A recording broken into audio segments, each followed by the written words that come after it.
Assalomu alaykum, hurmatli Uyg'ur qarindoshlar. Xabar kanalımıza hoş geldinglar. Bugün 7 ayının 31 günü hammamizning Qurban hayitiga muborak bo'lsin. Qurban hayitlik munosabati bilan yana bir xo'shal xabarni anglayapmiz. U bo'lsa Amerika Moliya ministri vatanimiz Sharq Turkiston, Uyg'uristonga munosabatlik bir cho'ng organ ikki Xitoy amaldoriga jazo yurgizibdi. Jazo yurgizgan organ bo'lsa Şinjan ishlab chiqarish ve qurilish harbiy atirti. Yani vatanimiz Sharq Turkiston, Uyg'uristondagi bütün Xitoy bingtuanlari degan gap.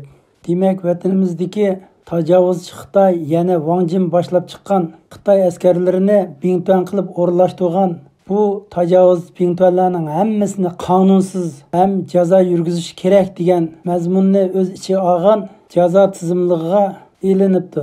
Ondan başqa yana ikki Xitoy amaldor bo'lsa, Bingtuanga mas'ul bo'lgan sobiq partikom sekretari Song Jinglong, muavin sekretari Peng Jiarui bu ikki Xitoy amaldorining Amerikaga kirish salohiyatini ilib tashlash, Amerika bankalarındaki bütün mol-mulklarini to'ng'itib etish, bu ikki Xitoy amaldoridan boshqa vatanimizda mavjud bo'lib turayotgan bütün bingtuanlarning xalqaro pul muomalasi bilan bo'layotgan muomalalarini butunlay uzib tashlash, Xitoy bingtuanlarining xalqarodagi savdo muomala, iqtisodiy muomala, qatorliq xalqaro pul muomala sohasiga kirmaslik qatorliq og'ir jazolarni qo'llanibdi. Bugun yo'li qo'yilgan bu jazo bo'lsa, oldingi qitim vatanimizda mavjud bo'lib turayotgan tajovuzchi Xitoyning amaldori Qing Chuango bo'lsa, atalmış Şinjan Uyghur Abdunum rayonidagi bosh sekretari bo'lib qolmasdan, yana vatanimizda mavjud bo'lib turayotgan Bingtuan ismli organlarning bosh qo'mondoni ekan. Uning oldida jazo yurgizgan odamlar bo'lsa, Qing Chuango va siyosiy qonun organlariga munosabatlik organ bo'lib hisoblanadi ekan. Bu qitimqi jazo yurgizgan bingtuanlar bo'lsa, bu bingtuan organlari uzun yillardan buyon atalmış Şinjan Uyghur Abdunum rayonida mavjud bo'lib turayotgan Xitoy soqchi organlariga yaqindan moslashib, mos qadamda vatanimizdagi bütün Uyg'urlar ustidan qonliq qirg'inchilik ilib borgan.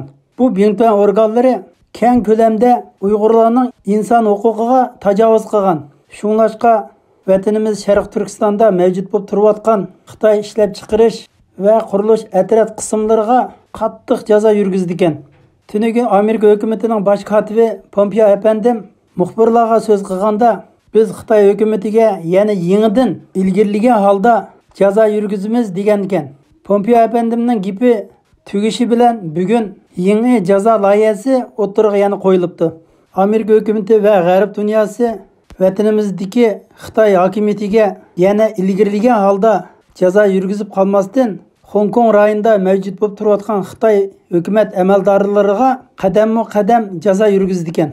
Amerika hukumati Xitoy hukumatini qadam-qadam qistab kelish bilan birga, Amerika hukumati Yaponiya davlatiga texmi zo'r imtiyozlarni yaratib berish orqali Yaponiyani Xitoy hukumatining yurkiga sanjiydigan bir xanjar qilib yaratib chiqdi ekan. Hammamizga ma'lum bo'lgandek, Yaponiya davlati bo'lsa, 2-Dunyo urushida mag'lub bo'lgandan keyin harbiy sanoatda, harbiy taraqqiyotda va yuqori nozik fan texnika jihatdagi yuksalishlarda Amerikaning cheklishiga uchrab keldi ekan. Bu cheklama 2-Dunyo urushida Yapon davlatiga bekitgan xalqaro qonun bo'lib hisoblanadi ekan.